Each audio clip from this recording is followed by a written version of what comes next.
Hello friends, मी सायली. तुम्ही मागच्या ब्लॉगमध्ये बघितलं होतं की आम्हाला राजवाडे संशोधन केंद्रात घेऊन गेलेले होते आणि त्याचा आता हा पार्ट 2 आहे.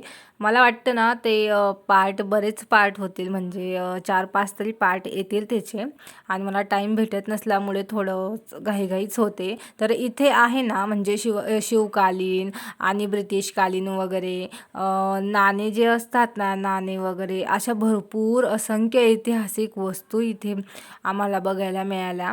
आणि खरंच खूप छान छान वेगवेगळ्या प्रकारच्या वस्तू इथे बघण्यासारख्या आहेत. तुम्ही तिथे नक्की जा आणि नक्की व्हिजिट द्या. आणि तुम्हाला जो फर्स्ट ब्लॉग कसा वाटला ते देखील मला सांगा.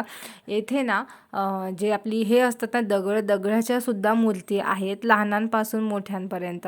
आणि नंतर त्यानंतर बघा, हे इथे एकदम असं वाटत होतं, एकदम राजवाड्या टाईप फिलिंग येत होती. आणि नंतर ह्या 3 मूर्त्या खूप छान आणि सुंदर वाटत होत्या.